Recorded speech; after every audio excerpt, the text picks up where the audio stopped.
Welcome to Syked on the Music. I, of course, am Syke, and you guys know these guys. The Jonas Brothers. How are you today, guys? Doing well. Thanks for having us, man. The single, first time, now out available on iTunes. Go get that. Congratulations on the success of that. I got to tell you, on our Twitter page, your fans take it to a whole new level and go ridiculously bonkers when I tell them it's coming up. Not even that it's playing, that it's just coming up in like 48 minutes. They go crazy.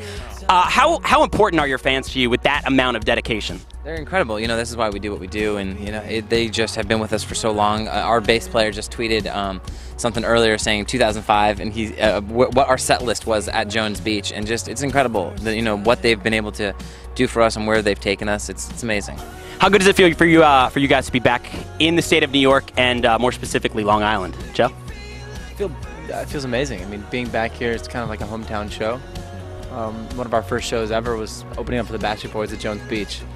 So there's feelings that are reminiscent just being back in this area. And now you're the main attraction. Of course, opening is Carmen.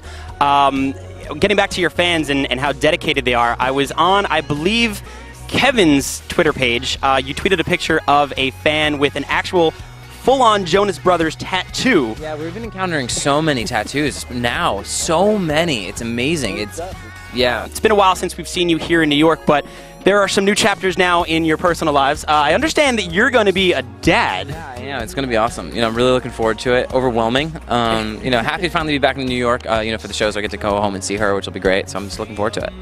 What feelings of anxiety are going through you, if there were any that I've now just put into you about being a dad? I think just more excited. You know, there's a lot that you don't know, a lot you're not prepared for. You just kind of have to go with it. You know. Now, are you guys going to be like the strict uncles, or are you going to be the fun uncles to the baby? The Funkles. The Funk. I like that. The hashtag Funkles. Let's get that down there. Do you plan on taking it like go-kart racing or like? Nothing.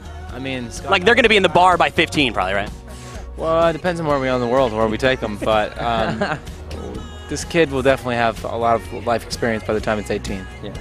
All right, so of course here at the beach, it's hot. How do you guys make it through a show? I'm sweating so much here, and I feel like I'm gonna die, to be honest, guys. Kevin actually got this thing built, which is pretty hilarious, but it's like a high-powered fan connected to a hose that is basically an ice chest or like an ice bucket full of ice. So he's got like a makeshift air conditioning that he travels with, and if you walk over to his section of the stage, it's freezing. You guys should market that. Is it on the market anywhere? Have you checked this? Like it's sort of a ghetto approach. If we got like a home shopping network, that's fine. It's okay. Version, yeah, but it's kind of DIY, which is cool, and you know, Kevin's side of the stage is nice and freezing. How long did it take you to develop that? Like, where do you find the time to develop something like that? The idea before we went on stage, before we went on the tour, I was like, you know what, there's got to be a way to cool it down. I always have a nice fan in front of me. There's got to be a way to like pump a little bit more cold air. And then I just talked to the carpenter and the engineer on the tour, and we kind of worked it out together.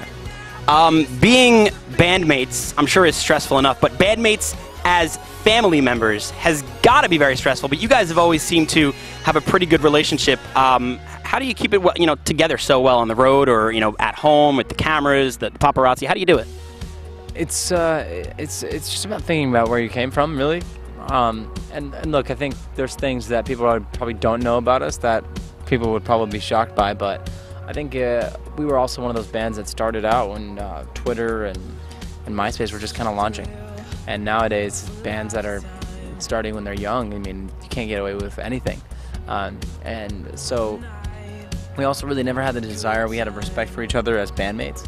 We knew that we had a great opportunity, then letting something get in between us as a band and the core of a band would potentially ruin what we had going for us.